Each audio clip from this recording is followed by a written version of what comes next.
insya'a Yahudiyan wa insya'a Nasraniyan. Pertama, penghormatan kepada Imam Besar Masjid Sabta Marga dan seluruh jajarannya, gure-gure dan tungku yang telah berhadir pada pengajian malam ini. Walaupun anggotanya sedikit, kita lanjutkan saja karena saya lihat tadi lagi ramai di tempat rumah Abi Irsyad. Saya juga dari sana tadi. Di malam ini kita sudah memasuki pembahasan tentang rahasia di balik pensyariatan haji dan hal-hal yang berkaitan dengan masalah haji. Salah satu daripada rukun Islam adalah berhaji. Haji Allah syariatkan dan Allah wajibkan bukan untuk semua orang, tapi hanya orang-orang yang memiliki kemampuan. Man istata'a ilaihi sabila, orang yang memiliki istita'ah, memiliki kesanggupan untuk berjalan ke sana, baru atas mereka wajib haji. Kalau tidak memiliki kesanggupan, maka tidak wajib melaksanakan ibadat haji. Dalam surat Al-Maidah Allah berfirman, Bismillahirrahmanirrahim, Al-yawma akmaltu lakum dinakum. Artinya pada hari ini aku sempurnakan untuk kalian agama kalian. Ayat ini turun pada hari Rasulullah melaksanakan ibadat haji, atau biasa dikenal dengan haji wada. Padahal Rasulullah baru kali pertama melaksanakan haji. Kenapa dinamakan haji wada? Karena haji ketika waktu tersebut itu adalah perpisahan Rasulullah dengan para sahabat-sahabat beliau. Di mana ketika turun ayat al-yawma akmaltu lakum, hari ini aku sempurnakan untuk kalian agama kalian, mengisyaratkan di situ bahwa tugas sang Rasul hampir selesai. Artinya Allah telah menurunkan ayat al-yawma akmaltu lakum dinakum, aku sempurnakan untuk kalian agama kalian.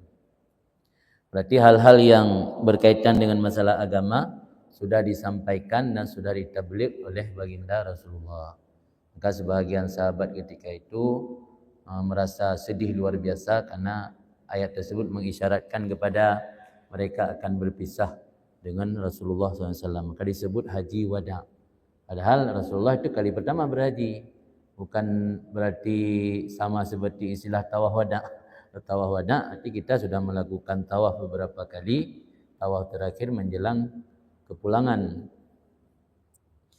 Kemudian ada sabda beliau yang berbunyi, barang siapa meninggal dia tidak sempat berhaji, lantas dia mati atau meninggal, tidak sempat berhaji, meninggal, maka Rasulullah bersabda, falyamun insya'a Yahudiyan wa insya'a Nasraniyan. Hendak matilah ia jika mau mati dalam keadaan Yahudi, jika mau mati dalam keadaan Nasrani. Artinya maksudnya mati di luar Islam. Hadis ini terkesan orang yang tidak melaksanakan ibadat haji seolah-olah dia mati kafir. Maka oleh para ulama menjelaskan apa maksud daripada orang yang tidak sempat berhaji kemudian meninggal jika dia mau mati dalam keadaan Yahudi atau Nasrani. Artinya bila dia memiliki keyakinan haji itu tidak wajib alias bukan salah satu dari rukun Islam. Ini mati dalam keadaan Yahudi atau Nasrani atau di luar Islam. Tapi bila dia tidak berhaji sementara masih punya keyakinan dan i'tikad bahwa haji itu wajib dan salah satu daripada rukun Islam, dianggap orang tersebut maksiat, tidak sampai keluar dari Islam. Sama juga seperti orang tidak salat. Tidak salat apa karena keyakinan salat itu bukan salah satu kewajiban atau karena malas? Kebanyakan orang kita tidak salat karena malas. Nah, kalau tidak salat karena malas itu berarti dianggap bermaksiat kepada Allah dan dia masih dihukumi muslim. Seandainya meninggal masih dihukumi orang mukmin, orang beriman.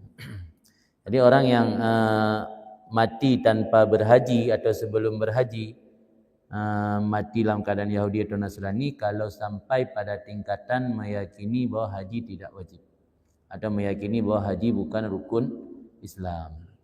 InsyaAllah masyarakat kita tidak ada yang keyakinan semacam itu. Paling mereka tidak berhaji karena lebih memprioritaskan kepentingan duniawi yang lain, malas berangkat padahal sudah cukup hartanya, sudah dapat panggilan, sudah setor ONH, sudah ada kepastian tahun berapa berangkat, malas berangkat karena faktor yang membuat mereka lebih mengutamakan perkara duniawi ketimbang beribadat. Kalau ini yang terjadi, ini tidak sampai orang tersebut dihukumi kafir, karena dia masih punya keyakinan bahwa haji tersebut wajib. Allah Subhanahu wa taala berfirman dalam surat Al-Hajj tentang keutamaan haji, wa azim fin nas bil hajj ya'tuka rijala. Jadi ayat ini menjelaskan bahwa berhaji itu adalah seruan, wa azim fin nas. Jadi ketika Allah memerintahkan Nabi Ibrahim untuk menyeru, memanggil manusia untuk melaksanakan haji, ya'tuka rijala, mereka akan mendatangi kamu secara berjalan kaki, karena dahulu belum ada kendaraan. Di berjalan kaki untuk melaksanakan ibadat haji. Artinya apa? Haji ini bukan syariat baru, tapi dia termasuk syar'un man qablana. Syar'un man qablana di syariat yang sudah berlaku sebelum umat Islam. Jauh sebelum umat Islam sudah ada ibadat haji. Jadi ibadat haji ini ibadat yang sifatnya penetapan ibadat lama ditetapkan dalam ajaran Islam. Masuk khatan. Khatan ini syariat lama ditetapkan dalam ajaran Islam. Puasa syariat lama ditetapkan ketika datang Islam. Cuma mungkin beda dari segi teknik, dari teknik saja. Adapun puasa sudah ada semenjak dahulu sebelum Islam datang. Rasulullah SAW bersabda dalam sebuah riwayat, maru'iya syaitan fi yaumin asghar wala adhar wala ahqar wala aghyad minhu yauma arafah. Tidak pernah dilihatkan syaitan pada satu hari yang lebih kerdil, lebih rendah, lebih hina, lebih jengkel, lebih marah, melainkan pada hari Arafah. Karena syaitan biasa dia akan merasa jengkel dan merasa marah ketika banyak hamba-hamba Allah mendapat ampunan dosa. Karena tujuan program utama iblis atau syaitan memperbanyak penghuni neraka. Itu program utama. Ketika apa yang sudah diprogram olehnya gagal, maka dia merasa marah, merasa jengkel dan merasa kerdil. Hari di mana manusia paling banyak Allah bebaskan daripada api neraka adalah hari Arafah.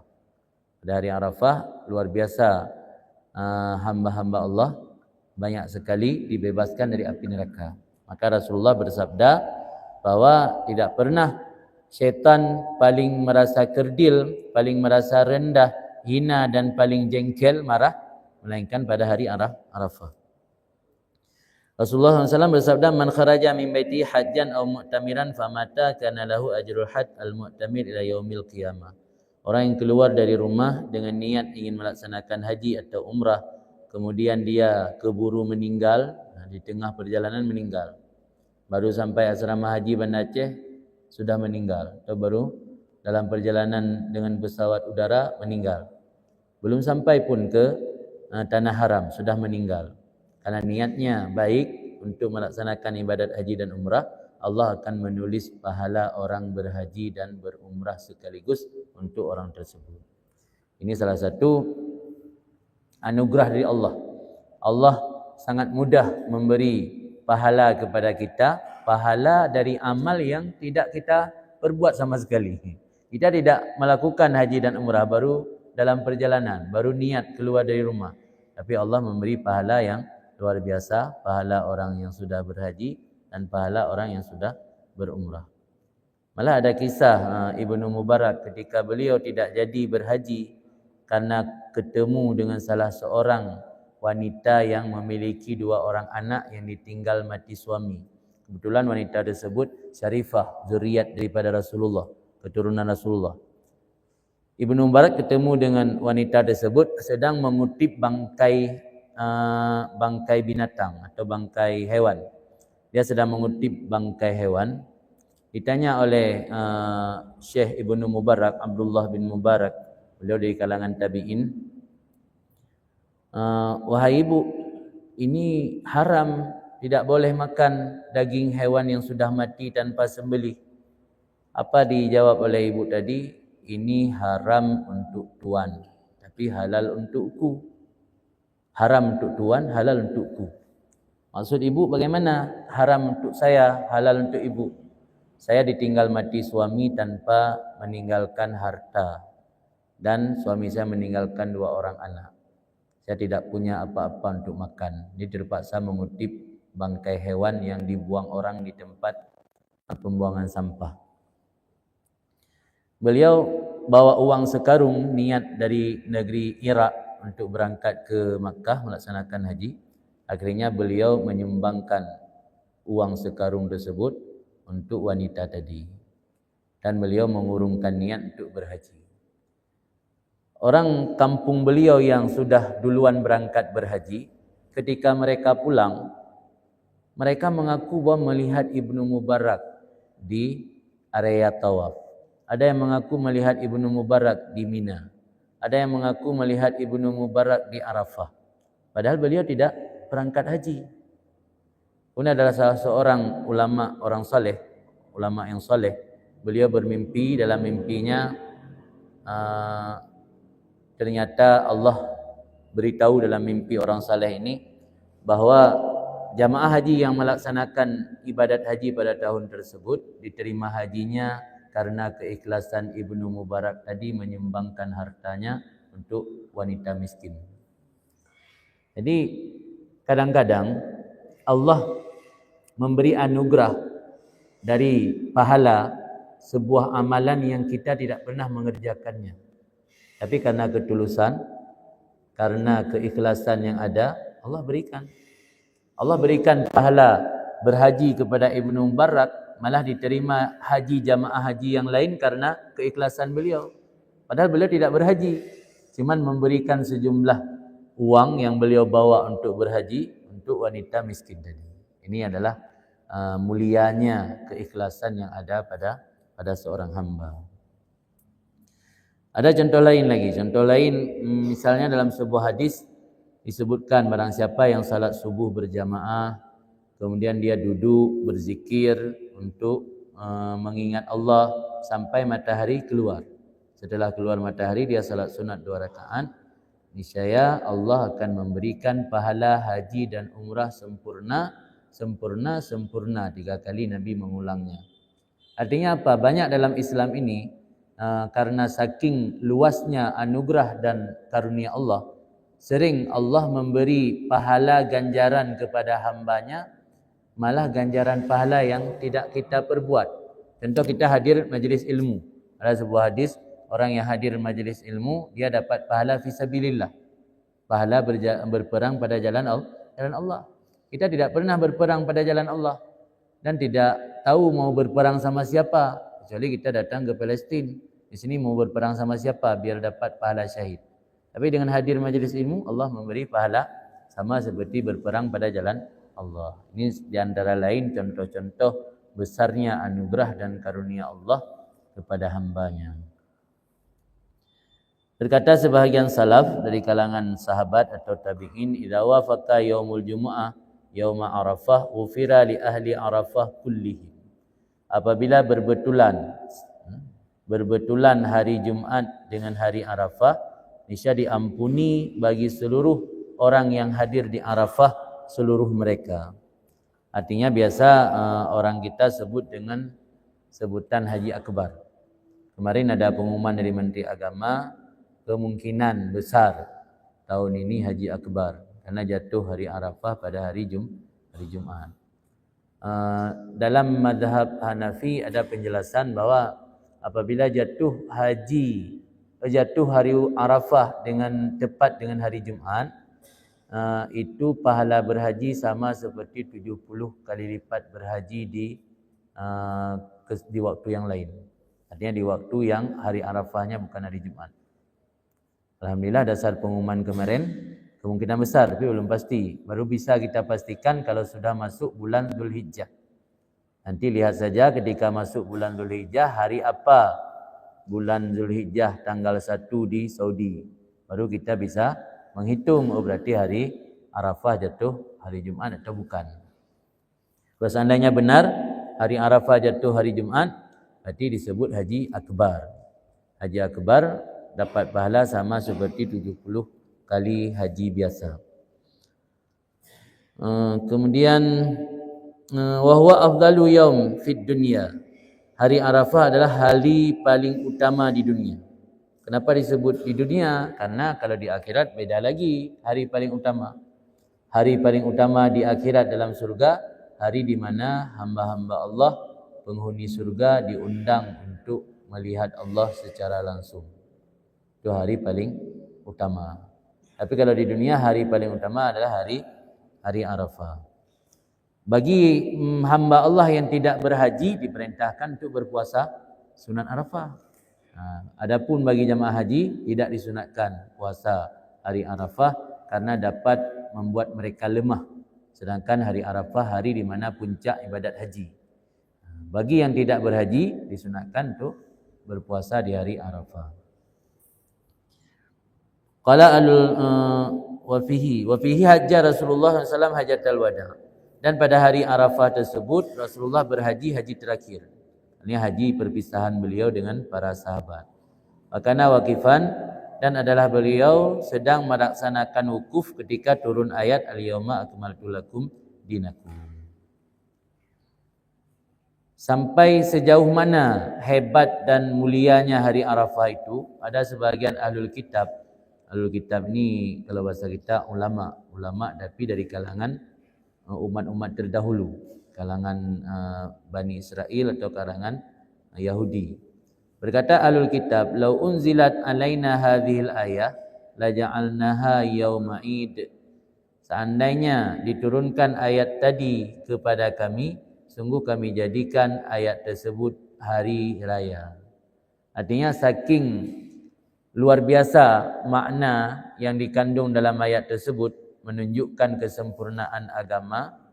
Andainya ayat tersebut diturunkan untuk mereka, mereka akan merayakan hari diturunkan ayat tersebut laksana hari raya. Hari raya hari seseorang merasa gembira, seorang bahagia, itu namanya hari raya.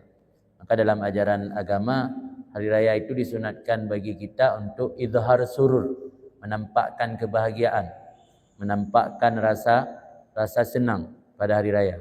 Jadi anjurkan kita memakai wangi-wangian, memakai pakaian baru, mandi biar wangi, bersih. Itu hari raya, hari menampakkan kegembiraan. Orang ahli kitab atau Yahudi, mereka berkata seandainya ayat tadi diturunkan kepada kami, yang mana dalam ayat tersebut mengisyaratkan bahwa agama telah sempurna, sungguh kami akan merayakannya sebagai hari raya. Waqala Umar, apa komentar Sayyidina Umar ketika ada ahlul kitab yang berkata seperti itu? Kata Sayyidina Umar radhiyallahu an, asyhadu laqad anzalta fi yaumi aidin isnain, fi yaumi arafah wa yaumi jumu'ah ala Rasulillah sallallahu alaihi wasallam.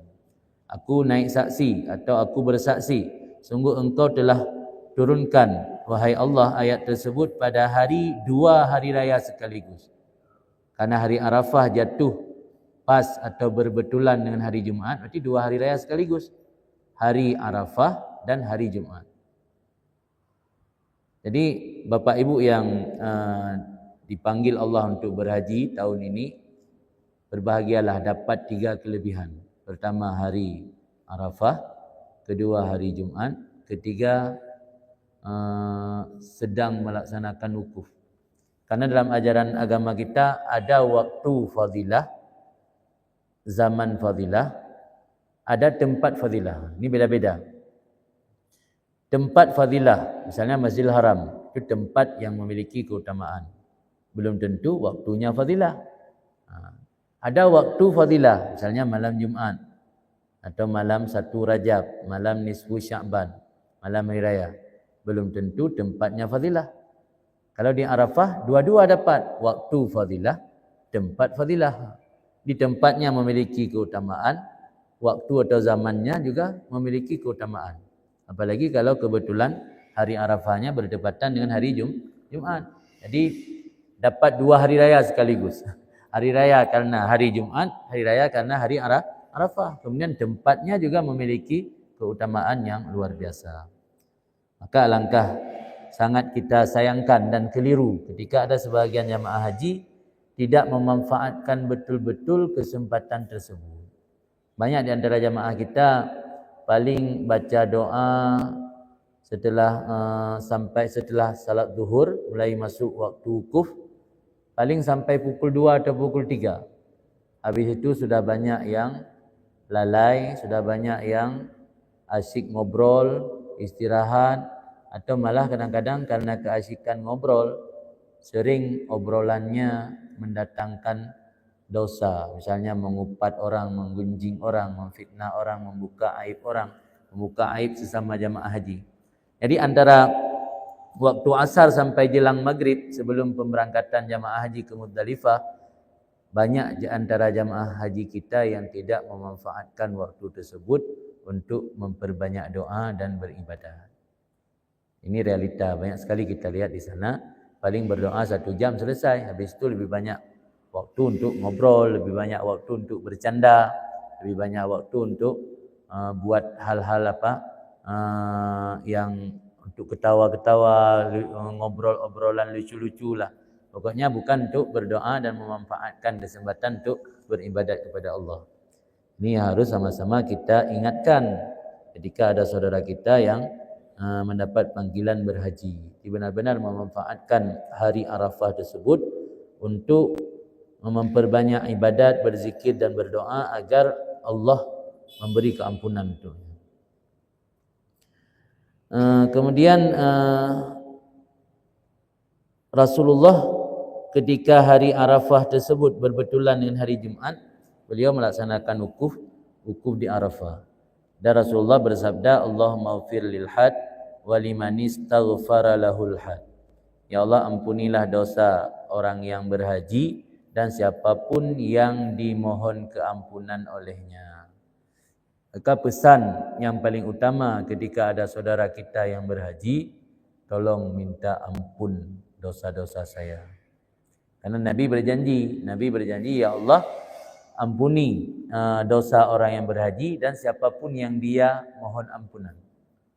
Maka jangan banyak permintaan, cukup satu saja permintaan bagi teman-teman atau sahabat kita yang pergi haji. Tolong dimanapun Anda berdoa untuk diri Anda, tolong hadirkan nama saya. Dimanapun Anda memohon istighfar ampunan Allah, jangan lupa sebut nama saya. Karena ini doa Nabi, ya Allah ampuni dosa orang berhaji dan siapapun yang didoakan oleh orang berhaji, yang diminta keampunan oleh orang berhaji. Ada satu riwayat, sesungguhnya Ali bin Muwaffaq, beliau pernah melaksanakan haji, membadalkan haji daripada Rasulullah. Ini sifatnya sebagai tabarruk. Tabarruk di perbuatan sukarela untuk mencari pahala lebih, itu namanya tabarruk. Dia adalah salah seorang salaf, beliau bernama Ali bin Muwaffaq, pernah berhaji membadalkan untuk Rasulullah beberapa kali haji, bukan satu kali. Pada satu hari beliau pada satu malam bermimpi melihat Rasulullah dalam mimpi, dalam tidur. Apa komentar dari Rasulullah? Ya ibna Muwaffaq, hajjatta anni. Wahai ibna Muwaffaq, apakah engkau berhaji membadalkan daripada-Ku? Jawab daripada Ali bin Muwaffaq tadi, ya benar. Jawaban dari Rasulullah, walaita anni. Walaita labbaita anni. Engkau talbiyah menggantikan aku. Karena orang yang melaksanakan haji, dia berihram. Orang yang berihram pasti dia akan membaca talbiyah labbaik Allahumma labbaik. Rasul bertanya, engkau benar berhaji menggantikan aku? Engkau membaca talbiyah menggantikan aku? Semua dijawab iya. Apa komentar Rasulullah? Fa inni ukafi'uka biha yaumal qiyamah. Aku akan membalas kamu dengan haji tersebut pada hari kiamat. Rasulullah berterima kasih ya. Berterima kasih Rasulullah untuk beliau karena telah membadalkan haji Rasulullah. Ini sifatnya bukan wajib, sebagai bentuk tabarruk, amal sunat. Wa akhadha biyadika wa akhudhu biyadika, dan aku akan memegang tangan kamu fil mauqif, di padang mahsyar atau di mahsyar. Wa udkhilikal jannah, aku akan memasukkan kamu dalam surga. Wal khalaik, dan makhluk-makhluk yang lain fi karbi hisab, sedang dalam kesusahan menghadapi hisab. Di saat makhluk lain sedang kesusahan menghadapi hisab di hari kiamat, Ali bin Wafaq dia dapat keistimewaan dari Rasulullah lantaran sering berhaji membadalkan Rasulullah. Artinya apa? Pahala berhaji ini luar biasa. Ketika kita memberikan pahala haji tersebut untuk orang lain, kita hadiahi untuk orang lain, ini juga dapat balasan dari Allah yang luar biasa. Apalagi kita hadiahi untuk orang-orang saleh. Sebagaimana yang dihadiahi oleh Ibnu Muwaffaq kepada baginda Rasulullah sallallahu alaihi wasallam. Fadilatul Bait wa Makkah, apa keutamaan Baitullah dan kota Makkah? Rasulullah SAW bersabda, sesungguhnya Allah pernah berjanji kepada Baitullah bahwa akan melaksanakan haji di Baitullah setiap tahun 600.000 orang. Lantas kemarin waktu Covid katanya 1.000 orang. Apa tidak bertolak belakang dengan apa yang sudah disabdakan Rasulullah? Inna kasu, jika mereka orang-orang kurang dari 600.000, niscaya menyempurnakan akan mereka oleh Allah dengan malaikatnya. Tiada malaikat yang tidak nampak. Setiap tahun yang berhaji itu minimal 600.000 orang. Ini janji Allah. Janji Allah kepada Baitullah. 600.000. Andainya berkurang seperti masa musim Covid, maka disempurnakan oleh para malaikat.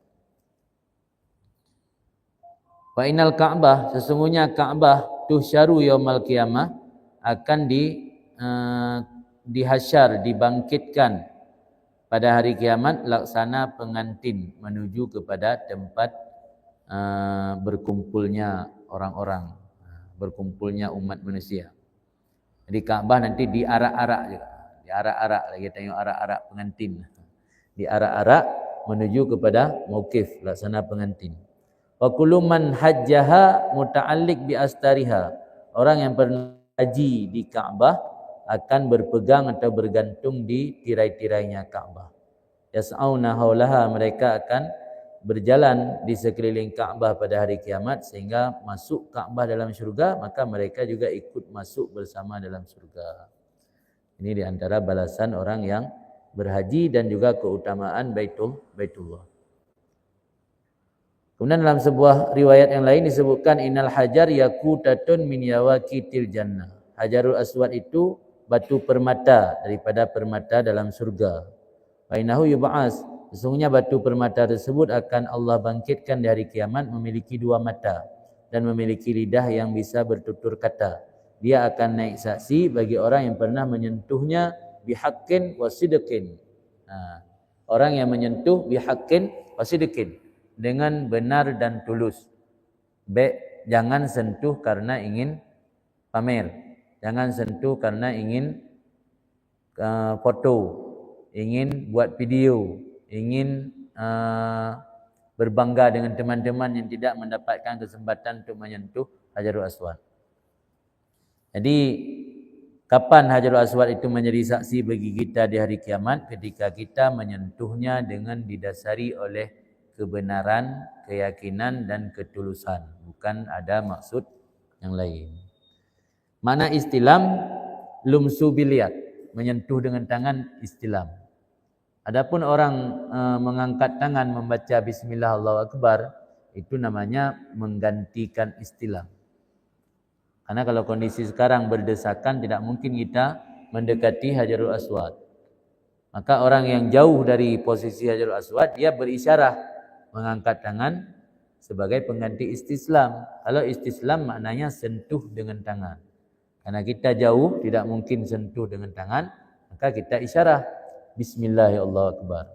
Kemudian kita cium tangan, karena tangan ini menggantikan daripada menyentuh Hajarul Aswad. Itu yang biasa dilakukan oleh orang-orang yang melaksanakan tawaf. Dan adalah Nabi SAW yuqabbiluh kasiran. Banyak sekali beliau mencium Hajarul Aswad. Dan Sayyidina Umar sebagai sahabat beliau juga pernah melakukannya. Ini bukan perbuatan bid'ah. Pernah dilakukan oleh Rasulullah dan para sahabat juga melakukannya. Waqala, dan Umar, beliau memang orangnya agak kalau bahasa kita semacam nyentrik. Dia agak suka komentar lah. Kalau yang mungkin kira-kira agak berbeda, berlainan sikit, langsung dikomen sama beliau. Apa komentar Sayyidina Umar ketika mau cium Hajarul Aswad? Ini a'lam annaka hajar la tadur wa la tanfa. Wahai batu, aku tahu sesungguhnya kamu itu tetap batu, tidak bisa memberi manfaat, tidak bisa merugikan dan tidak bisa memberi manfaat. Laula anni ra'aitu Rasulullah yuqabbiluka ma qabaltuka. Andainya aku bukan karena melihat Rasulullah pernah mencium kamu, aku tidak akan menciummu. Jadi beliau mencium Hajarul Aswad karena ittiba, mengikuti apa yang dicontohkan oleh Rasulullah. Semua bakia, kemudian beliau menangis. Faltafata, maka menoleh. Ketika menoleh beliau melihat Sayyidina Ali di belakang. Ternyata Sayyidina Ali nguping tadi, nguping mendengar apa yang dituturkan atau diucap oleh Sayyidina Umar. Wa qala lahu Ali, maka berkata bagi Umar oleh Sayyidina Ali, la taqul kadza. Janganlah berkata begitu. Janganlah berkata begitu, kata Sayyidina Ali. Wa qala, maka berkata Sayyidina Umar, ya Abul Hasan, wahai ayah si Hasan. Karena Ali punya putra bernama Hasan. Maka kunyah beliau, julukan beliau Abul Hasan. Abul Hasan ayah dari Hasan. Wahai Abul Hasan, hahuna taskubul abarat. Di sini tumpahlah segala air mata. Di sini, di Hajarul Aswad ini, di depan Hajarul Aswad tumpahlah segala linangan air mata. Maka berkata Ali, ya Amiral Mukminin, wahai Amiral Mukminin, kenapa engkau kesannya terlalu berlebihan sampai harus nangis segala di depan Hajarul Aswad? Tadi engkau kata dia tidak bisa memberi manfaat, tidak bisa memberi mudarat, tidak bisa merugikan, tidak bisa mendatangkan manfaat. Tapi kalau menurutku, kata Sayyidina Ali, bal huwa yadur wa yanfa. Batu ini walau sekedar batu benda mati, dia bisa memberi manfaat dan bisa merugikan. Sayyidina Umar heran, karena Sayyidina Umar tadi sudah berkata bahwa ini tidak bisa memberi manfaat dan tidak bisa merugikan. Sayyidina Ali sebaliknya, bisa memberi manfaat, bisa merugikan. Kemudian Sayyidina Umar bertanya, wa kaifa? Bagaimana ceritanya kok bisa merugikan dan bisa memberi manfaat? Padahal dia kan batu. Qala, berkata Sayyidina Ali, innallaha ta'ala lama akhadhal misaq ala dzurriyyah kataba alaihim kitaban summa alqamahu hadzal hajar. Sesungguhnya Allah Ta'ala tak kala menjadikan oleh Allah akan janji di atas zuriat manusia. Ketika manusia masih dalam alam zuriyah, alam zarrah. Alam zarrah ini ketika belum diciptakan manusia, masih alam, kalau bahasa Aceh prun, tentang alam prun. Ketika masih alam zarrah, Allah pernah berjanji ketika Allah bertanya kepada seluruh umat manusia yang ada di permukaan bumi, alastu bi rabbikum, apakah aku benar Tuhan kalian? Semua orang yang masih ada di alam zarrah berkata, bala, benar engkau Tuhan kami. Ternyata setelah dicipta dalam wujud manusia, sebagian kufur, sebagian beriman, malah lebih banyak yang kufur. Jadi kita tidak bisa menyalahkan Allah, karena dulu kita semua sudah berjanji, orang kafir pun sudah pernah berjanji di alam zuriyah bahwa Allah adalah Tuhan mereka. Jadi ketika Allah menciptakan mereka dalam wujud manusia bertubuh kasar, seperti kondisi kita sekarang ini, ada sebagian yang kufur, ada sebagian yang beriman. Ternyata Allah ketika berjanji kepada manusia di alam zuriyah, Allah telah menulis satu buah surat janji manusia tadi. Yang surat tersebut Allah suapkan ke dalam batu Hajarul Aswad. Ini alasan Sayyidina Ali kenapa batu ini bisa memberi manfaat dan bisa mendatangkan madarat. Karena apa yang sudah kita ucapkan di alam dzurriyyat tersimpan rapi dalam batu tersebut. Dia yang akan menjadi saksi nanti di akhirat. Ini sisi pandangan Sayyidina Ali yang mengatakan bahawa batu ini tetap memberi manfaat dan memberi madarat. Bahwa yusidu, maka adanya batu hari kiamat nanti akan bersaksi bagi orang-orang mukmin bil wafa, dengan menepati janji. Orang mukmin, batu itu bersaksi, si fulan dia telah menepati apa yang pernah dia janjikan di hadapan Engkau ya Allah. Wa yusidu alal kufar bil juhud, dan batu ini akan bersaksi nanti di hari kiamat kepada orang-orang kafir dengan ingkar. Si fulan bin dia mengingkari apa yang telah dia berjanji di hadapan Engkau ya Allah. Ini bertanda apa? Batu bisa memberi manfaat dan bisa memberi madarat. Bukan di dunia, tapi ketika nanti dibangkit di akhirat. Qila padalika, maka demikian itulah maksud daripada ucapan manusia ketika melakukan sentuhan kepada Hajarul Aswad. Allahumma imanan bika wa tasdiqan bi kitabika wa wafa'an bi ahdika. Ini salah satu doa yang diajarkan Rasulullah ketika kita menyentuh Hajarul Aswad. Baca Allahumma imanan bika, ya Allah, aku beriman dengan kamu, wa tasdiqan bi, aku beriman dengan Engkau, wa tasdiqan bi kitabika, dan membenarkan apa yang Engkau tulis. Kemudian wafa'an bi ahdika, menyempurnakan, menepati dengan janji Engkau. Kenapa ada bunyi tasdiqan bi kitabika? Karena ternyata dalam Hajarul Aswad ada kitab. Mana kitab? Ada lembaran yang mana dalam lembaran tersebut Allah catat semua janji-janji yang telah kita sampaikan di hadapan Allah ketika alam dzurriyyat. Ketika kita di alam dzurriyyat. Maka waktu kita istilam Hajarul Aswad, baca Allahumma imanan bika wa tasdiqan bi kitabika wa wafa'an bi ahdika. Sekali lagi ni biar habis masalah Baitullah. Ada riwayat daripada Hasan Basri bahawa sungguh puasa satu hari di Makkah itu ganjaran pahala sama seperti 100,000. Bersedekah 1 dirham sama seperti 100,000. Demikian juga setiap kebaikan dibalas sebanding dengan 100,000. Jadi luar biasa kemuliaan kota Makkah. Bukan hanya di Masjidil Haram, termasuk di luar masjid. Karena tanah haram itu lebih besar dari batasan Masjidil Haram. Jadi apapun ibadat yang kita kerjakan di Makkah dapat ganjaran balasan 100,000 kebaikan yang kita kerjakan di tempat lain.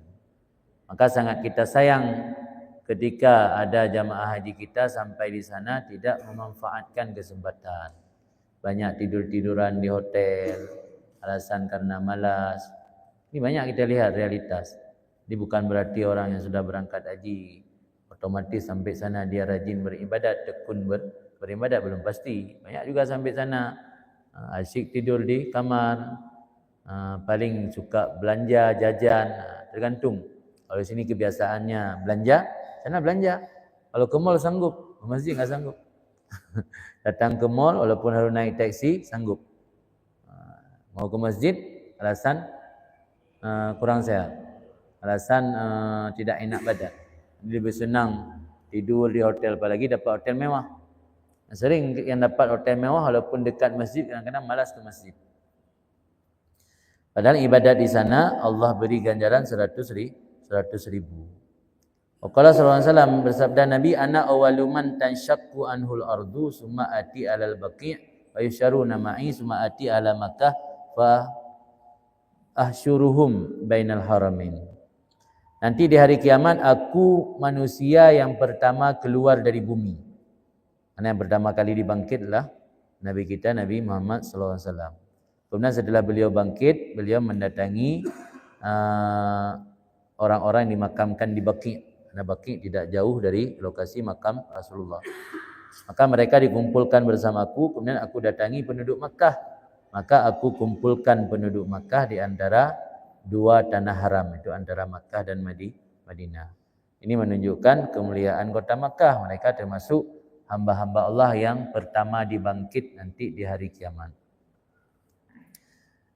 Kemudian dikatakan bahwa tidak terbenam matahari satu hari, setiap hari, kecuali ada satu lelaki dari kalangan wali abdal yang melakukan tawaf di Baitullah. Setiap menjelang maghrib, pasti hari tersebut ada seorang wali abdal. Wali abdal tahu maksud wali abdal? Abdal, wali ada banyak tingkatan. Wali abdal adalah satu kaum dari kalangan orang-orang saleh. Allah menjaga bumi dengan sebab mereka. Kenapa kita bermaksiat, melakukan dosa aman-aman saja? Pernah enggak kita renungi? Kenapa Allah tidak mengirim bala, musibah dan sebagainya sebagai bentuk hukuman karena kita bermaksiat? Jarang kan kita merenungi kenapa? Padahal saya sudah melakukan kesalahan, tapi kenapa Allah tidak menghukumnya? Apakah Allah tidak sanggup? Jawabannya, karena jasa orang-orang saleh, karena merekalah kita selamat. Karena orang-orang saleh yang ada di penjuru bumi ini, yang dengan sebab mereka Allah jaga bumi ini dari kehancuran. Sebenarnya kita harus berterima kasih untuk mereka. Karena jasa mereka, ada anak kecil yang tidak berdosa, ada orang tua yang ahli ibadah, ada orang yang saleh yang tidak pernah melakukan hal-hal yang mendatangkan murka Allah.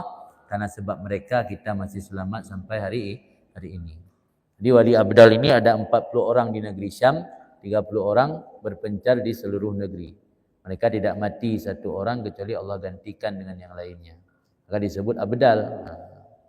Jadi wali abdal ini setiap hari dia ada satu orang yang tawaf di Baitullah. Dan tidak keluar fajar dalam satu malam kecuali tawaf satu wali autad. Kalau wali autad ni lebih tinggi lagi. Wali autad 4 orang setiap zaman, tidak bertambah, tidak berkurang. Satu tugasnya di masyrik, matahari terbit, dan satu lagi tugasnya di maghrib, matahari terbenam, satu lagi tugasnya di selatan, satu lagi tugasnya di utara. Itu wali autad.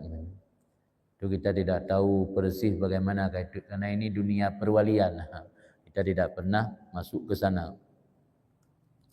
Wa idza in qata'a dzalika, apabila terputus demikian, tidak ada lagi kalangan wali-wali yang melakukan tawaf di Baitullah baik di siang hari maupun di malam hari, adalah sebab diangkatnya Baitullah daripada bumi. Nanti menjelang hari kiamat, hari akhir, kita tidak bisa melihat lagi ada bangunan Baitullah di Masjidil Haram. Allah angkatkan nanti ketika tidak ada satu wali pun lagi di dunia ini yang melakukan tawaf di Baitullah. Maka ketika itu jadilah manusia ketika esok hari mereka melihat qad rufi'at Ka'bah. Ka'bah sungguh tidak ada lagi, bekasnya saja tidak ada.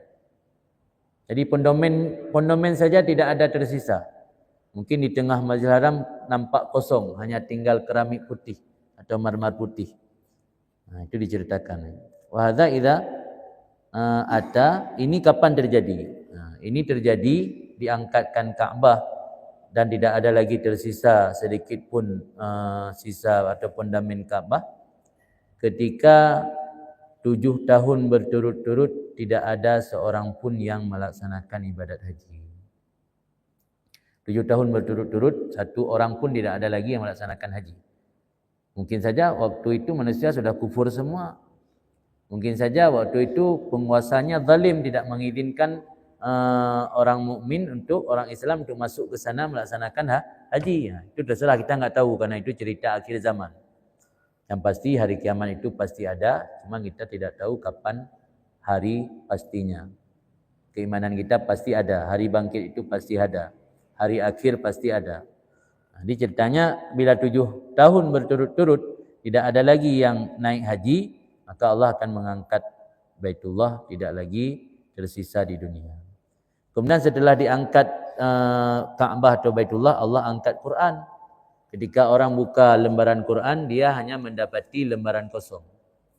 Quran yang kita beli, kita bawa pulang dari Madinah, kita bawa pulang dari Makkah, atau kita beli di toko buku di sini. Nanti ketika hari diangkat Al-Quran, buku atau mushaf masih ada, tapi ketika kita buka lembarannya kosong, tidak ada tulisan Al-Quran. Maka jadilah manusia ketika itu melihat lembaran kertas putih bersih, tidak ada satu huruf pun. Summa yansakh Al-Quran minal qulub. Setelah diangkat tulisan-tulisan Al-Quran dari lembaran, baru terhapus Quran yang ada dalam hati para hafid. Orang yang hafal Quran juga terhapus semua Quran dalam hatinya. Maka dia tidak bisa mengingat satu kalimat pun. Ketika itu manusia akan kembali kepada lagu, kepada syair, kasidah. Itu saja yang dihafal-hafal. Karena tidak bisa lagi Al-Quran. Mau baca tidak ada lagi tulisan. Yang hafal pun sudah lupa semua. Tinggal baca lagu. Lagu dangdut, lagu pop, piano. Adik, hakam lagu-lagu tak kaya orang. Quran nalih. Maka selagi masih ada, jangan buang-buang kesempatan. Usahakan minimal sehari, walaupun tidak banyak. Baca satu ayat, dua ayat. Memang tidak ada sama sekali.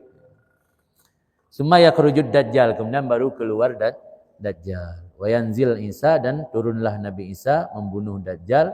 Wa sa'ah inda dzalika, ketika dajjal sudah dibunuh oleh Nabi Isa, hari kiamat ketika itu laksana orang hamil yang sebentar lagi akan melahirkan. Artinya sudah dekat sekali. Sudah dekat sekali hari kiamat ketika Nabi Isa telah membunuh dajjal. Begitu kira-kira kisah ataupun cerita tentang keutamaan Baitullah dan kota Makkah. Mungkin sudah cukup dulu untuk malam ini. Ini masih berbicara tentang fadilah. Nanti ke depan baru membicarakan tentang syarat wajib haji, apa saja rukun-rukunnya, apa saja larangannya. Mudah-mudahan pengajian kita yang berkaitan dengan masalah haji bisa menjadi bahagian daripada manasik. Jadi saya harap Bapak Ibu serius mendengar pengajian tentang masalah haji. Barangkali nanti ada kesempatan umrah atau berhaji, minimal kita sudah menguasai sedikit banyak ilmu tentang haji dan umrah. Nanti tinggal waktu ikut manasik hanya mempraktekkannya saja. Terima kasih kami ucapkan kepada Ibu telah mempersiapkan kita kepada kita semua.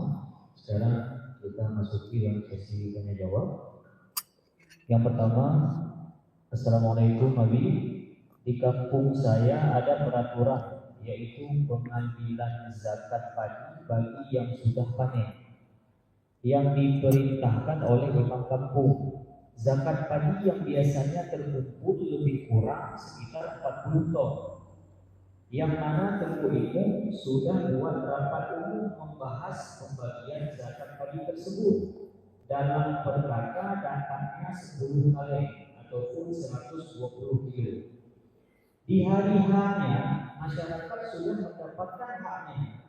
Tahunnya ada yang lebihnya lebih kurang 1 ton padi. Yang jadi pertanyaan tadi, yang lebih 1 ton ini apakah harus dibagi-bagi ke masyarakat atau boleh dikasih ke seorang saja yang berhak menerimanya? Atau gimana solusinya Abi biar kami terlepas sama hukum Allah dan masyarakat? Terima kasih. Terima kasih. Kalau zakat sudah dikumpulkan oleh pemerintah, walau setingkat kampung, pemerintah kampung, itu sifatnya harus menganut prinsip keadilan dan merata. Beda dengan zakat yang dibagikan langsung oleh yang punya harta. Bisa suka-suka dia memilih siapa misalnya. Dari sekian banyak fakir miskin, dia pilih yang punya hubungan kerabat atau saudara, boleh. Tapi kalau sudah diambil alih oleh pemerintah desa atau ada kepanitiaan yang mana desa tersebut memiliki warga sekian banyak dan orang miskin yang berhak mendapatkan zakat juga sekian banyak, ini harus menganut prinsip pemerataan dan keadilan. Karena nanti akan berdampak kepada kezaliman yang dilakukan oleh pimpinan desa karena dia tidak membagikan zakat dengan cara merata dan adil.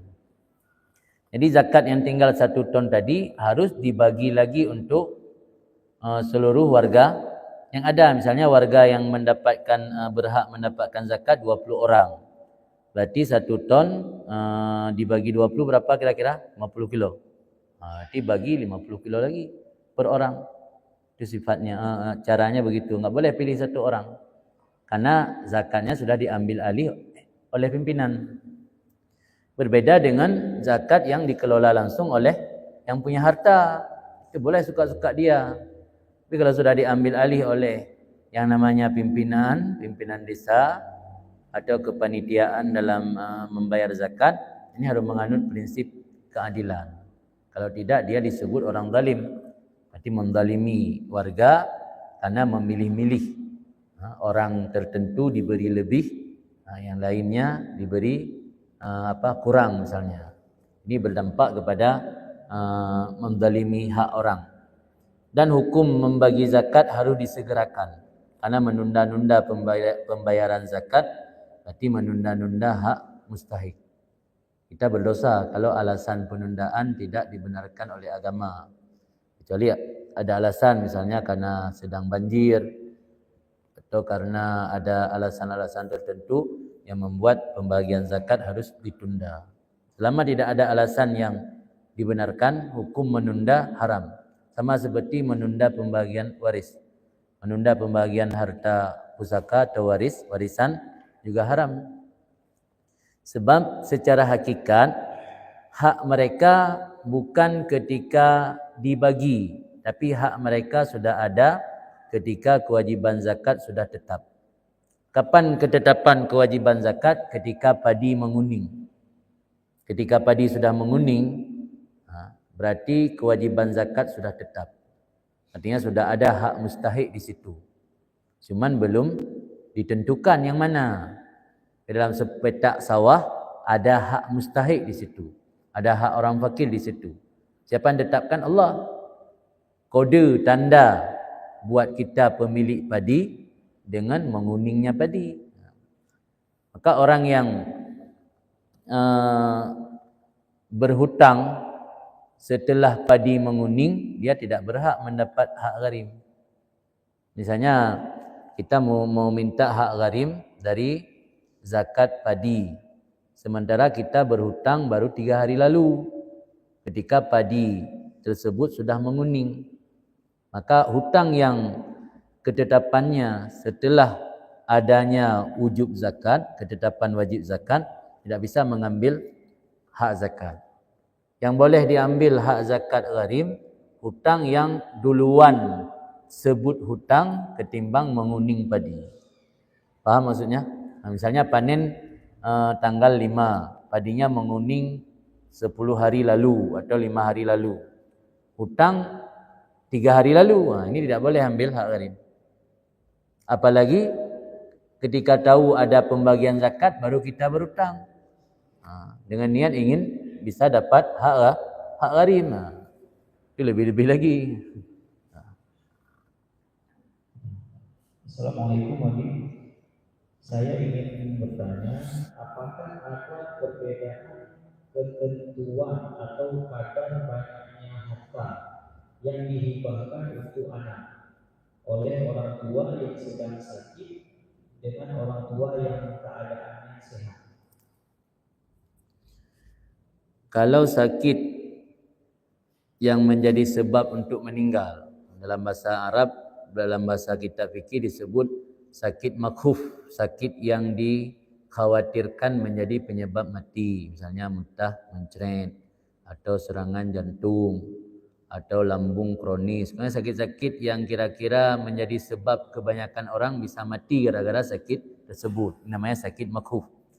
Dalam kondisi sakit seperti ini, hukum fikih ketika seorang ayah menghibahkan harta untuk anak, itu yang sah hanya sepertiga harta.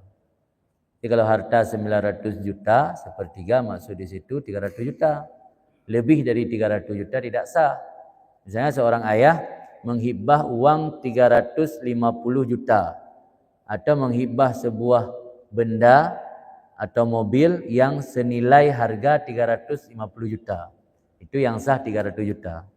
Adapun 50 juta tidak sah. Itu wajib dikembalikan. Jadi patokannya sepertiga. Sepertiga kalau contohnya harta 900.000, sepertiga 300.000. Kalau harta 90 juta, sepertiga 30 juta. Orang tua sehat bebas menghibah walau sampai tidak tersisa sedikit pun. Karena sebelum ajal menjemput orang tua kita, harta milik dia 100%. Tidak ada hak anak di situ. Orang tua memberi harta untuk anak itu masuk dalam kategori tabarruk, kecuali nafkah. Nafkah untuk sekedar kita mampu bertahan hidup, bukan untuk memperkaya diri. Nafkah tidak ada istilah untuk memperkaya diri. Apalagi kalau kita seorang anak sudah balik dan punya sehat jasmani, jiwa raga kita sehat, sanggup untuk mencari nafkah sendiri. Hilang kewajiban orang tua memberi nafkah untuk anak yang sudah balik ketika anak tersebut sehat fisik, tidak ada cacat yang bisa menjadi penghalang dia mencari rezeki. Persoalan karena malas itu tidak bisa menjadi penghalang. Seorang pemuda sehat fisik tapi karena malas dia enggak mau cari rezeki, tetap orang tuanya tidak wajib menanggung nafkah. Andainya pun orang tua memberi nafkah itu masuk dalam kategori sunat. Kebaikan beliau bukan karena kewajiban. Apalagi untuk beli motor, tidak ada kewajiban. Orang tua punya harta 1 miliar. 1 miliar pun boleh dia infakkan atau hibah untuk anak, kerabat atau untuk orang lain sekalipun yang bukan keluarga, selama dia masih sehat. Tapi kalau dalam kondisi sakit itu baru sah ketika masuk dalam sepertiga. Lebih daripada sepertiga tidak sah. Assalamualaikum Abi. Apakah ada cara mengambil pinjaman bank tanpa ada unsur riba? Kita ajarkan dulu cara kepada mereka. Tapi biasanya kalau nasabah orang biasa mereka enggak mau. Tapi kalau nasabah orang banyak duit, mereka mau diajarkan. Ini pengalaman kami di Semalanga. Ketika kita ancam, kalau bapak enggak mau ikuti seperti keinginan kami, nanti kami tarik uang semua. Mereka merasa takut kalau tarik uang sampai miliaran, takut. Akhirnya mereka mau menurut. Okey, enggak apa-apa, coba Tunku ajarkan bagaimana. Jadi persoalan riba kan terjadi karena ada satu akad atau komitmen yang kita buat dalam akad. Itu persoalan riba. Ketika janji itu di luar akad, itu tidak masuk dalam kategori riba. Misalnya saya kasih hutang orang 1 juta. Kita buat janji bayarnya 1 juta. Adapun 200.000 yang diistilahkan dengan bunga, itu kita buat janji di luar akad. Ini 200.000 sedekah saya, itu 200.000 itu nazar saya. Buat nazar dulu misalnya, saya bernazar wajib atas saya bersedekah 200.000 nanti bulan depan untuk orang yang mau berbuat baik menghutangkan saya 1 juta. Berarti 200.000 itu bukan bunga, bukan riba namanya, itu nazar. Hutang 1 juta, bayar 1 juta. Kan bisa kita kasih hilah namanya. Hilah ini jalan keluar alternatif, biar tidak masuk dalam riba. Orang bank biasanya kalau ngutang sedikit, kalau kita punya modal kurang, mereka beralasan ini tak sesuai dengan SOP, ini enggak ribet, susah sekali, ini melanggar SOP kami, banyak kali alasan. Tapi ketika kita punya modal besar, mereka takut kalau mereka enggak nuruti seperti keinginan kita akan narik uang, enggak simpan lagi di bank mereka, akan pindah ke bank lain. Sebenarnya ada solusi, cuma persoalan sekarang apakah mereka mau melakukannya. Atau yang kedua, pakai sistem mudharabah. Walaupun masih banyak yang sama atau mirip seperti riba, alias ganti baju, masih orang-orang itu juga. Tapi minimal kita sudah berusaha melakukan mencari yang boleh dalam agama. Persoalan nanti di belakang sistem kerjanya masih sama, cuman ganti nama saja. Itu urusan mereka yang nanggung, bukan urusan kita. Jadi yang riba itu bukan uang yang kita pinjam. Bayaran lebih yang kita bayar, yang kita buat janji dalam akad, itu yang riba. Ketika kita ngutang uang 100 juta, yang dikasih itu halal. Mana juga riba ketika kita menyetor bulanan atau setoran bulanan bayaran utang, yang di situ ada bayaran lebih yang sudah kita buat janji sebelumnya, itu yang riba. Bisa dipaham kan? Utang uang 100 juta, uang yang dikasih 100 itu bukan riba. Itu kan uang milik mereka. Kasih dengan kerelaan sendiri, tidak ada unsur paksa. Itu yang dikasih buat kita, halal. Kalau ditanya lagi apa ada syubhat? Kalau bicara syubhat sudah detail lagi. Persoalan syubhat, orang yang kita yakini dia punya bisnis haram, walau yang dikasih untuk kita yang halal, itu syubhat juga. Syubhat ni susah kalau menghindari syubhat. Kalau untuk menghindari haram mungkin lebih mudah ketimbang menghindari syubhat. Jadi selanjutnya, Albi viral di Kecamatan Mayapari kasus pembunuhan dengan alasan membela diri. Bagaimana pandangan hukum Islam orang yang membunuh dengan alasan membela diri, dan bagaimana hukum membunuh diri? Apakah imannya selamat? Pertama, membunuh orang dengan membela diri dalam fikih dikenal dengan istilah dafa' sa'il. Sa'il menyerang. Sa'il isim fa'il bermakna orang yang menyerang. Dafa' artinya melawan orang yang menyerang. Dia punya aturan, bukan secara mutlak. Artinya aturan mendafa' sa'il, melawan orang yang menyerang kita dengan menempuh prosedur tahapan-tahapan dari paling ringan dulu. Misalnya, orang menyerang kita dengan kayu ringan, bukan golok. Golok bukan apa namanya? Kayu yang Dubai punya ni, balok. Bukan dengan balok, tapi dengan kayu ringan. Kayu ringan artinya kalaupun dipukul orang tidak sampai membuat orang jatuh ataupun meninggal. Lantas kita balas dengan menembak. Ini tidak mengikuti prosedur namanya. Kena hukum had, hukum qisas.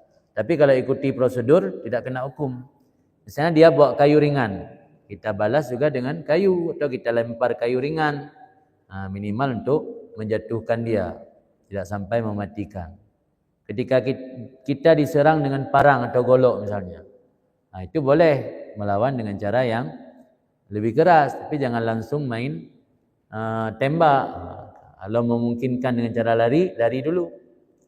Misalnya yang serang kita dia nggak sanggup lari, karena misalnya orangnya gemuk ataupun orangnya ada cedera kaki, nggak sanggup lari.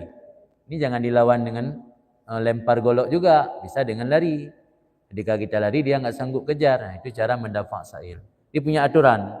Dalam fikih ada bab khusus yang membahas masalah dafa' sa'il. Jadi nanti ketika kita bawa ke mahkamah, misalnya jalan aturan Islam, kita bawa ke tempat qadhi atau hakim. Nanti hakim akan memanggil orang dan saksi bagaimana kita melawan serangan tersebut. Apakah mengikuti aturan dengan cara ringan dulu, baru dengan cara yang sedang, baru dengan cara yang berat. Atau langsung main mematikan orang, membunuh orang. Ini nanti ada prosedurnya. Kemudian hukum membunuh diri haram.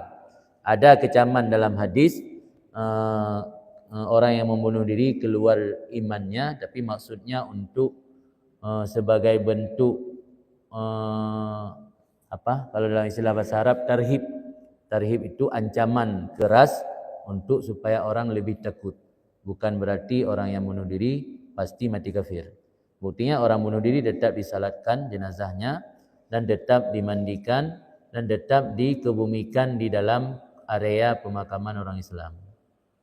Dia orang bunuh diri, dosa besar tapi tidak sampai keluar iman. Kecuali kalau dia punya keyakinan halal membunuh diri. Saat dia membunuh diri, punya keyakinan halal, itu yang bisa membuat dia jadi mati kafir. Selanjutnya, Assalamualaikum Abi. Di kampung kami ada dua masjid, masjid lama dan masjid baru. Apakah boleh memakai hasil dari tanah wakaf masjid lama untuk membangun pembangunan masjid baru? Sebab orang yang berniat wakaf ataupun sedekah niatnya menyebut kepada masjid yang ada di kampung pula. Kebetulan sekarang di kampung tersebut ada dua masjid.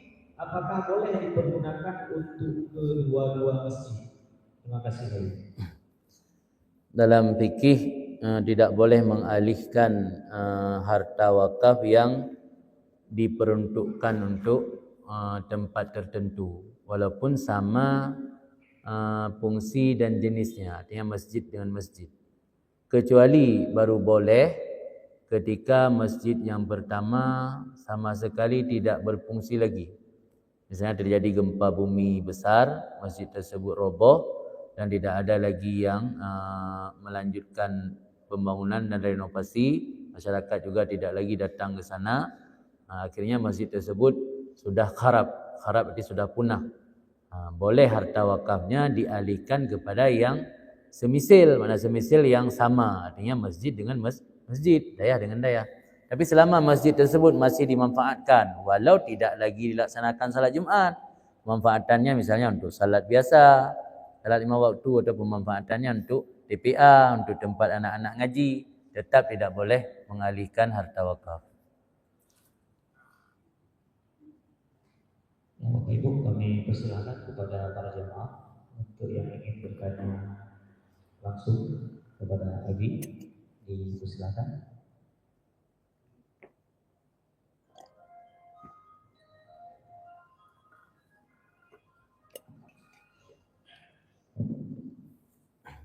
Assalamualaikum warahmatullahi wabarakatuh. Waalaikumsalam. Langsung untuk nanti soal tanah wakaf bersyarat. Dia tentu berwakaf ketika turun dan nampak di dewa aku lagi dia kamu pilih wakaf keluarga. Tanya sudah dia respon tapi mesti tak bingung bagaimana kalaupun tidak bingung. Pertama, syarat wakif dimura'ah, mana dimura'ah diperhatikan. Termasuk ketika wakif meminta hak untuk menjadi nadhir. Ini juga dimura'ah. Misalnya ada wakaf ada dua. Ada orang wakaf tanah untuk pembangunan masjid. Ini jelas tanah tersebut tidak bisa dimanfaatkan untuk yang lain. Ada orang tanah wakaf untuk kemaslahatan masjid. Masjid sudah ada, tidak perlu dibangun masjid kedua. Dia wakaf tanah kebun sawit atau tanah sawah untuk pemanfaatan ghillah. Ghillah hasil dari sawah atau hasil dari kebun sawit itu dimanfaatkan untuk masjid. Ketika dia melakukan wakaf, dia buat syarat, ini saya wakafkan tanah untuk Masjid Sabta Marga, tapi dengan syarat saya yang jadi nadhir. Ketika kita angkat dia yang jadi nadhir, dia sewakan untuk keluarga. Nanti keluarga yang bayar sewa sesuai dengan harga standar, jangan dikurangi mentang-mentang keluarga. Karena zalim kalau pihak masjid mengurangi harga sewa tanah, yang mana harga sewa tersebut untuk diperuntukkan untuk masjid, hasilnya kemaslahatan masjid. Tapi mentang-mentang karena keluarga yang sewa, dia kasih murah, ini dosa. Tidak boleh keluar dari ujrah misil. Ujrah misil, ujrah yang standar. Itu boleh seorang mewakafkan tanah, dia mensyaratkan dirinya menjadi nadhir. Kemudian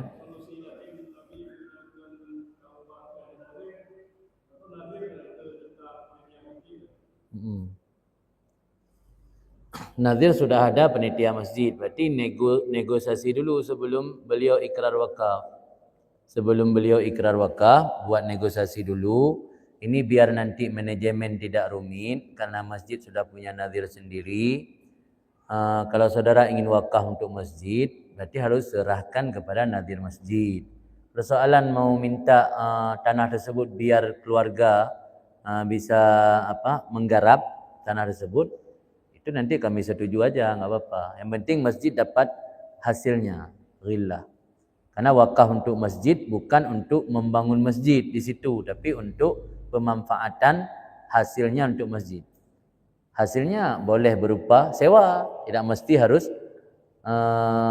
hasil alam. Karena bisa saja panitia masjid dia tidak punya keahlian menggarap tanah, tapi tanah tersebut disewakan untuk orang lain, untuk petani misalnya. Jadi hasil sewa tanah tersebut itu yang kembali manfaat untuk masjid. Itu solusinya begitu. Jadi dinego dulu sebelum ikrar wakaf. Karena biasa rumit kalau banyak sekali yang atur itu bisa rumit. Kayak satu desa itu ada 2 kepala desa. Nanti ada nazir ini, masjid juga punya nazir sendiri. Ini ada harta wakaf milik masjid, punya nazir yang berbeda. Nanti rumit di lapangan. Jadi sebelum ikrar wakaf, kita kasih tahu dulu gambarannya dan kita ajarkan. Biasa orang mau terima. Kita ajarkan dulu ini yang benar begini prosedurnya. Kalau bapak masih tetap ingin memanfaatkan tanah ini dengan cara bayar sewa sesuai standar, jangan minta murah tapi. Nanti kita kasih, kita buat perjanjian. Itu dibolehkan dalam agama. Selanjutnya, kalau kita sholat berdiri di saf yang sholatnya jamaah, tapi kita nggak niat berjamaah, cuma gerakan kita sama seperti mereka untuk menjaga perasaan mereka. Sebab waktu kita lihat imamnya nggak memenuhi syarat sholat, apakah sah sholat kita ini? Salat dengan cara menyesuaikan gerakan. Misalnya seperti orang salat qadha subuh ketika ikut jamaah tarawih. Dia qadha subuh ikut dalam saf salat tarawih. Jadi secara hukum fikih sah. Cuma kita memberi dampak kepada mungkin kurang pahala jamaah orang lain. Karena dalam saf ada orang yang tidak sesuai jamaah dengan jamaah imam. Ini kalau orang lain tidak tahu enggak apa-apa. Tapi kalau seandainya ada yang tahu, berarti dalam saf tersebut ada orang yang salatnya tidak sesuai atau tidak muwafaqah. Secara hukum fikih boleh saja kita salat dengan memanjangkan bacaan. Ketika orang ruku, kita henti, habiskan bacaan, kita ruku. Orang sujud, kita sujud, tapi kita tidak meniatkan mengikuti imam. Selama alasannya dibenarkan, artinya untuk menghindari, jangan sampai nanti ada kesan tidak enak, kita tamu datang ke kampung orang, salat di masjid orang, tapi kita tidak mengikuti mereka. Padahal menurut secara hukum yang kita, ilmu yang kita miliki, salat imam ini tidak mencukupi syarat untuk sah. Itu boleh. Malah kalau kita ikut, kita berdosa, tidak sah. Kita yakin imam tersebut tidak memiliki syarat untuk sah, kita ikuti. Misalnya dia tidak menutup aurat dengan benar, tapi kita paksakan mengikutinya. Itu namanya tala'ub bil ibadat, mempermainkan ibadat. Hukumnya dosa. Jadi hukum tala'ub bil ibadat, mempermainkan ibadat, dosa hukumnya. Tapi kalau kita salat sendiri, tidak kita niat ikut imam, cuman kita sesuaikan gerakan. Tapi ada tapinya, ketika menyesuaikan gerakan, apakah sengaja kita tunggu sampai imam atau kita cari celah dengan memanjangkan ayat biar tidak nampak unsur kesengajaan. Kalau dengan cara memanjangkan ayat sampai saat imam ruku, kita baru ruku, bukan niat ingin menyesuaikan gerakan, ini boleh-boleh saja. Tapi kalau niat ingin menyesuaikan gerakan saja tanpa niat mengikuti imam, ini oleh sebahagian ulama melarangnya. Tidak boleh menyesuaikan salat kita dengan orang lain padahal kita tidak meniatkan mengikuti orang tersebut. Tapi kalau tidak ada niat menyesuaikan, cuman kita panjangkan bacaan. Kan biasa kita panjangkan bacaan, bisa sambung lagi, misalnya selesai qul huwallahu ahad, sambung qul a'udzu birabbil falaq, sambung qul a'udzu birabbin nas. Sampai selesai qul a'udzu birabbin nas, imam pun sudah ruku, kita pun ruku karena selesai membaca ayat. Ini boleh-boleh saja. Tapi kalau sengaja menyesuaikan, padahal kita tidak meniatkan ikut orang yang bersangkutan, ini sebagai ulama mengatakan tidak boleh. Sedikit ada pernah kita mendengar dari di salah satu pendapat ulama nasional. Beliau mengatakan sah kita mengikuti imam yang di dalam anggapan imam tersebut bahwa dirinya sah. Itu bagaimana? Ada dua pendapat as-sah dan muqabil as-sah. Syarat mengikuti imam pendapat as-sah. Bagi tunggu-tungguan sudah pernah belajar kitab Mahali, ada ikhtilaf antara as-sah dengan muqabil. Pendapat as-sah atau pendapat yang unggul, yang kuat, syarat mengikuti imam kita harus meyakini syarat imam harus meyakini bahwa imam memiliki syarat sah salat. Artinya imam sah salatnya menurut kita. Sekali lagi pendapat kuat, syarat sah mengikuti imam, si makmum harus memiliki keyakinan, kepastian bahwa imamnya sah salat menurut dia. Artinya apa? Misalnya imam tidak baca bismillah. Kita makmum di belakang, mazhab Syafi'i, baca bismillah ketika membaca Fatihah.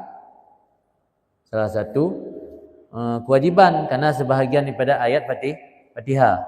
Berarti orang tidak baca bismillah ketika membaca Fatihah, tidak sah Fatihahnya karena tidak lengkap, tidak cukup. Itu menurut kita mazhab Syafi'i. Kebetulan yang di imam orang yang bermazhab Hanafi. Dalam mazhab Hanafi, bismillah bukan bahagian ayat dari Fatihah. Boleh dibaca, boleh ditinggalkan.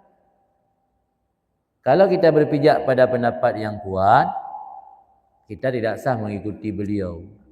Karena menurut kita tidak sah salat beliau. Tapi kalau berpijak kepada pendapat muqabil as-sah, yang mana muqabil as-sah berkata, yang penting imam sah menurut dia, walau tidak sah menurut kita. Sah menurut dia, ada ulama yang berpendapat. Jangan nanti orang salat telanjang, ketika kita bantah, dia berkata, menurut saya sah. Jangan sah menurut dia dalam arti kata pribadi dia, tapi sah menurut pandangan ulama yang menjadi pegangan dia. Misalnya mazhab Hanafi boleh meninggalkan baca bismillah.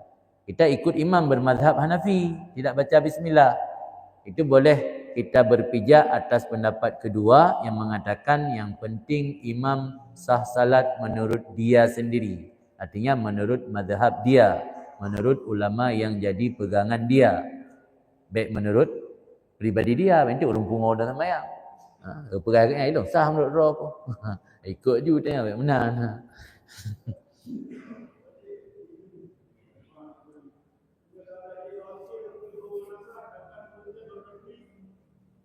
Kiban?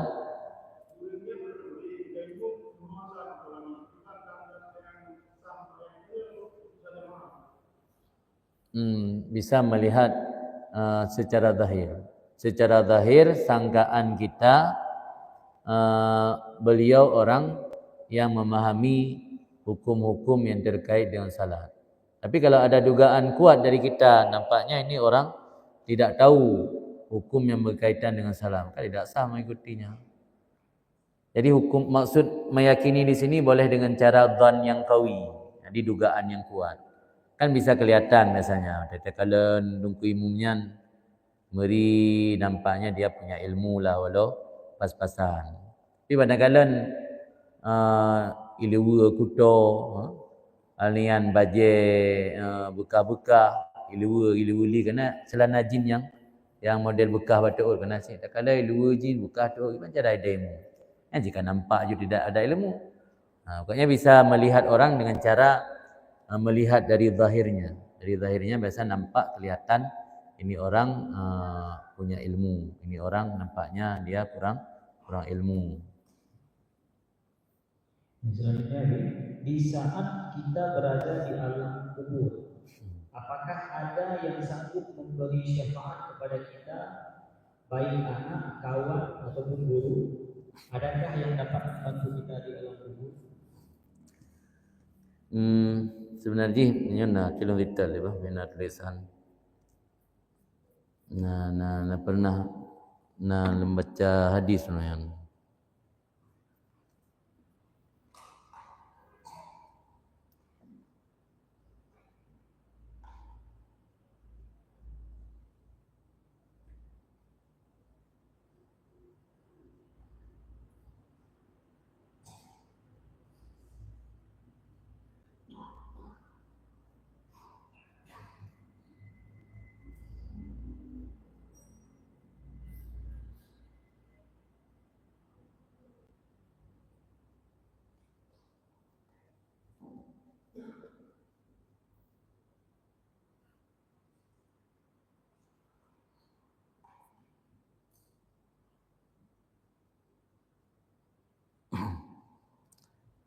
Perita lelom nampak li. Ada beberapa riwayat, tapi ya pelain dia dalam na lanjadatan apa ilung. Beberapa orang yang berhak memberi syafaat sampai teman sesama mukmin. Makanya ada anjuran memperbanyak teman yang baik sesama orang beriman. Karena yang syafaat yang spesial untuk Nabi Muhammad itu namanya syafaatul udhma. Syafaatul udhma artinya hak untuk memberi syafaat secara besar-besaran. Itu hak Nabi Muhammad. Buktinya ada beberapa hadis, misalnya Nabi ketika menceritakan Uwais Al-Qarni kepada Sayyidina Umar dan Sayyidina Ali. Nabi berkata bahwa beliau bisa memberi syafaat kepada umat nanti di hari kiamat dalam bentuk satu kabilah yang besar, artinya banyak orang. Kemudian ada juga hadis-hadis yang menyebutkan misalnya ketika anak kita meninggal ketika usia masih muda sebelum balik, dia nanti di hari kiamat akan menunggu kita di pintu surga. Itu syafaat juga. Jadi guru bisa memberi syafaat, malah kawan dekat yang beriman tapi jangan kawan jahat. Kawan yang beriman bisa memberi syafaat. Itu banyak dari dalil. Kalau memang nanti perlu bisa saya kirim lagi nanti dalil tentang guru bisa memberi syafaat, orang saleh bisa memberi syafaat. Cuman yang spesial untuk Nabi itu syafaat besar. Sama seperti misalnya begini, hak untuk membebaskan orang yang sudah diberi hukuman seumur hidup oleh negara. Itu hak prerogatif presiden. Adapun syafaat kecil-kecilan, itu misalnya orang yang dekat dengan sipir penjara juga bisa memberikannya. Misalnya kita mau berkunjung keluarga yang sedang dalam penjara. Karena kita dekat dengan kepala penjara, kan kita boleh gampang masuk, mengantar makanan, mau jumpa saudara kita yang ada di penjara.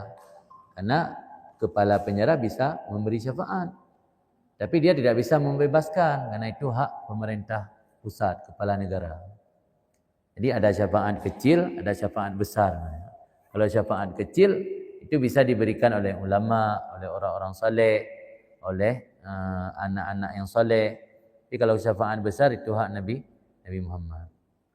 Itu banyak sekali riwayat-riwayat, dan akidah Ahlussunnah wal Jamaah meyakini bahwa orang yang telah diberi hak untuk memberi syafaat, dia akan mampu memberi syafaat.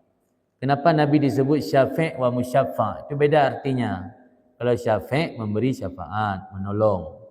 Musyaffa' diberi hak untuk mensyafaatkan orang lain, itu namanya musyaffa'. Jadi Nabi kita musyaffa', diberi hak oleh Allah untuk mensyafaatkan orang lain. Dan beliau syafi', memberi syafaat untuk orang lain. Itu beda musyaffa' dengan syafi'. Yang terakhir, di saat berhaji sering kita mendengar mina padi dan mina jadi. Bagaimana tanggapan Nabi tentang mina tersebut? Dalam 2 tahun terakhir ini pemerintah Saudi mengumumkan tidak lagi menempatkan jamaah haji Indonesia di Mina Jadid. Terjadi perbedaan di kalangan ulama dayah dengan pemerintah, dalam hal ini Kemenak. Versi Kemenak, Mina Jadid itu yang daerah atau area yang sudah masuk ke perbatasan Muzdalifah. Itu maksud mereka dengan Mina Jadid. Di situ memang tidak sah bermabit karena memang ada plang atau signboard, ada papan bertulis Nihayatul Mina, penghujung Mina, berakhirnya Mina. Jadi sudah di luar Mina lokasi tenda tersebut. Misalnya di daerah Wadi Muhassir. Wadi Muhassir itu berbatasan antara Muzdalifah dengan Mina. Ini Arafah, Muzdalifah, Mina, Makkah.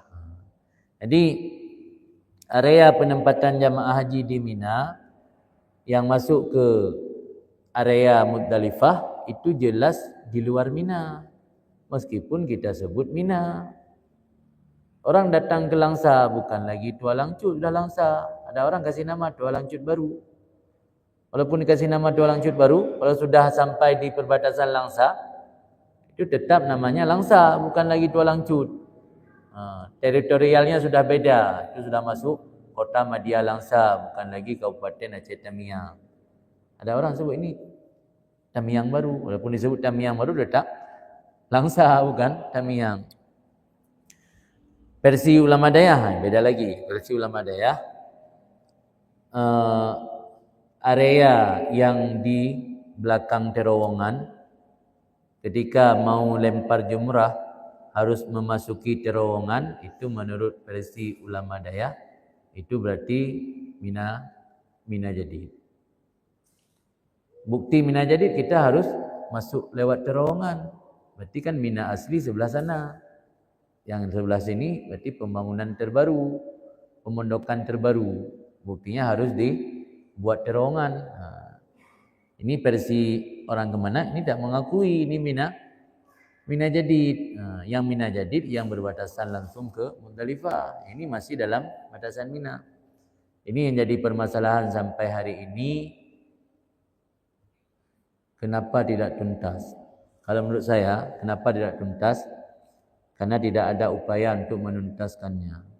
Coba misalnya pemerintah memberi fasilitas untuk membawa ulama Dayah atau MPU datang langsung ke lokasi di Mina, melihat langsung bentuk area yang ada di Mina, baru kemudian ulama bermusyawarah menghukumi apakah ini masuk dalam Mina Qadim atau Mina Jadid. Jadi bukan memutuskan Mina Jadid, Mina Qadim di balai-balai atau di Dayah. Sementara kita tidak langsung melihat ke sana atau hanya mendengar orang melewati terowongan untuk masuk ke jamarat. Karena bentuk Mina begini, karaqabatil jamal, seperti leher unta. Bayang juga leher unta yang mulut di hameno bentuk lokasi Mina. Ini jamarat, di sini jamarat. Jadi orang yang Indonesia tinggalnya di sini. Mereka ketika mau ke jamarat bukan melalui jalur belakang ke jamarat, tapi mereka menembus lewat terowongan. Jadi karena menembus lewat terowongan dianggap itu Mina Jadid. Tapi ketika kita tidak mau masuk terowongan, ada jalan pintas yang langsung tembus ke jamarat. Cuman harus putar ke belakang dulu. Faham tak ji? Sino nyo lokasi area pemondokan jamaah haji. Ini jamarat. Kenapa jamaah Indonesia harus masuk terowongan? Karena dari area pemondokan dia ambil jalan yang sudah dekat. Karena dibuat terowongan maka dekat langsung ke jamarat. Kalau tidak ambil lewat terowongan harus mutar ke belakang dulu. Mutar ke belakang dari sini. Dari sini saya sudah pernah praktek. Dari sini tidak ada terowongan langsung ke jamarat. Dan ini masih dalam Mina. Karena plang atau papan yang bertuliskan Nihayatul Mina, akhir dari Mina, di belakang kita, bukan di depan. Kita tinggal di sini, putar dulu ke belakang, di sini nanti ada jalan raya, dari sini langsung tembus ke jamarat. Tapi jamaah Indonesia tidak lagi mutar ke belakang, ambil jalan pintas melalui terowongan. Karena kita masuk terowongan, seolah-olah kita berada di sebelah, di sebelah gunung, bukan Mina. Ini yang jadi persoalan, ini menurut saya jadi persoalan hari ini. Jadi kalau ditanya apakah Mina Jadid itu masih masuk dalam Mina, kalau benar kita ambil jalan ke belakang, mutar ke belakang, masih dalam batasan Mina, dan masih dalam antara dua gunung, berarti ini bisa dipastikan masih dalam Mina, bukan Mina Jadid. Karena Nabi membatasi Mina bainal jabalain, antara dua gunung. Posisinya seperti ini. Ini gunung. Nah, ini ada gunung juga, gunung besar. Ini ada gunung kecil. Nah, ada gunung kecil, ujungnya sampai di sini. Sampai di sini. Nah, di sinilah area pemondokan orang Indonesia. Kalau maksud antara dua gunung, gunung kecil ini dengan yang besar, berarti pemondokan orang Indonesia di luar Mina. Kalau maksud antara dua gunung, gunung besar ini dan gunung besar yang sebelah sini, berarti pemondokan orang Indonesia tidak masuk, tidak keluar daripada Mina. Ini jadi masalah. Jadi berdebat masalahnya hanya tajak gede. Kita baca lagi dalam kitab Bainal Jabalain. Berdebat tu. Dan kita tanya sama orang yang berhaji atau kita sendiri sudah pernah berhaji. Waktu kami mau ke Jamarat harus lewat terowongan. Berarti kalau kita sudah masuk terowongan kan buktinya kita di sebelah gunung. Bukan dalam sebelah Mina. Ini jadi persoalan. Maka sampai hari ini tetap ada perbedaan pendapat atau pandangan antara Tengku Dayah dengan orang Kemenang. Mudah-mudahan ke depan ada solusi lah, ada jalan keluar. Dan saya lihat di luar tidak ada yang mempermasalahkan. Ulama Mesir tidak ada yang mempermasalahkan, ulama-ulama di luar. Tapi khusus di lokasi tadi. Lokasi di mana tinggal orang-orang Asia Tenggara. Orang Indonesia umumnya. Tidak ada yang mempermasalahkan. Cuman tanya di Aceh yang sebahagian mempermasalahkan. Ini solusi bagi tungku-tungku yang hanya yakin daripada ragu-ragu nanti setelah pulang berhaji. Bisa keluar ke Jamarat menjelang maghrib. Salat maghrib di Jamarat, tunggu sampai jam 12 malam lewat atau jam 12:30 baru pulang ke tenda. Sebab mabit di Mina itu harus ada sebahagian besar malam. Kalau malam 12 jam berarti harus ada 6 jam lewat. 6 jam lewat kita berada di lokasi Mina. Itu sudah dianggap kita sudah melakukan mabit. Jadi bukan semalam penuh, bukan dari maghrib sampai subuh. Di sebahagian besar malam. Itu untuk menghilangkan keraguan. Tapi kalau ingin cari solusi, ada bagusnya pemerintah memfasilitasi antara pihak Kemenang, pihak misalnya ulama dayah dan tokoh-tokoh agama. Jangan hanya difasilitasi di sini, bawa mereka ke sana, di sana mereka akan membahas. Ini areanya apa benar sudah keluar daripada Mina atau belum? Karena Miyoti Rajak Waji kita datang ke negeri orang, cuman 3 hari di situ kita kan masih merasa menjamai bahasa Aceh, masih merasa asing. Tapi coba kalau kita datang di luar musim haji, jangan sedang orang ramai. Ya orang tengah ramai, kita ajak bak rumah orang tengah kanduri ramai kah nampak rumah. Tak nampak salam tu nampak berkhabar. Kalau kita mau tahu rumah orang di mana posisi kandang ayamnya, di mana posisi sumur, di mana posisi garasi mobil, jangan datang hari kenduri. Hari kenduri kan gaya pakai pernak-pernik, di mana tak nada lembu lemau kambing. Coba datang di luar dari hari-hari biasa, nanti akan kelihatan posisi kandang ayam di sini. Posisi sumur di sini. Posisi garasi di sini, posisi dapur di sini. Kalau datang hari pesta semua sudah dihias. Tak nampak lagi yang mana sumur, yang mana kandang ayam, mana kandang kambing. Jadi menurut Long lagi kan, menurut yang dengan palung ah. Jadi menurut Long, pemerintah harus punya niat baik agar permasalahan Mina tidak lagi menjadi permasalahan yang tiap tahun berulang. Saya akan musim haji kali permasalahan. Sebab sayang ada jamaah haji kemarin 2022 saya menjadi pembimbing haji termasuk jamaah haji Aceh Tamiang. Gabung Aceh Tamiang Mantayan dengan Luk Sumawai dan Aceh Utara. Jadi ada sebahagian jamaah yang belajar menasik sama tungku-tungku di Dayah yang dia tidak yakin itu Mina, dia memaksa diri keluar ke sana. Akhirnya kena tegur. Ditegur sama aparat. Hubuk kena yang mabit. Karena dia lugu berterus terang. Apa ini bu malam-malam di sini? Ya mabit kamu kena perah legure hansah menyedih. Ini jadi masalah. Kalau sebenarnya dia jangan ngaku. Pain sini malam-malam. Kamu yang MN, kalang-kalang keadaan. Kata balik tenda. Jelas kan? Kalau begitu jawabannya. Ini jawaban ni. Kamu perah legure hansah macam mabit ini. Dia jak kena. Jadi masalah. menjadi fitnah. Mudah-mudahan ada solusi ke depan. Terima kasih. Lagi kami persilakan kepada Ali untuk أعوذ بالله من الشيطان الرجيم بسم الله الرحمن الرحيم الحمد لله رب العالمين حمدا يوافي نعمه ويكافئ مزيده يا ربنا لك الحمد كما ينبغي لجلال وجهك الكريم وعظيم سلطانك اللهم صل وسلم على سيدنا محمد وعلى آله وصحبه أجمعين اللهم إنا نسألك رضاك والجنة ونعوذ بك من سخطك والنار اللهم اغفر لنا ذنوبنا وذنوب والدينا وارحمهم كما ربونا صغارا لجدنا لجدتنا لأستاذنا معلمينا ومن له حق علينا ومن أحسن وحب إلينا لجميع المسلمين والمسلمات والمؤمنين والمؤمنات الأحياء منهم والأموات برحمتك يا أرحم الراحمين اللهم ثبتنا على الحق فيما نقول وثبتنا على الحق فيما نفعل وثبتنا على الحق فيما نعتقد إنك على كل شيء قدير اللهم اهدنا لأحسن الأعمال والأخلاق لا يهدي لأحسنها إلا أنت واصرف عنا سيئها لا يصرف عنا سيئها إلا أنت اللهم ربنا انفعنا بما علمتنا وعلمنا ما ينفعنا وزدنا علما ربنا آتنا في الدنيا حسنة وفي الآخرة حسنة وقنا عذاب النار وصلى الله على سيدنا محمد وعلى آله وصحبه وسلم الحمد لله رب العالمين على هذه النية وكل النية الصالحة أجمعين الفاتحة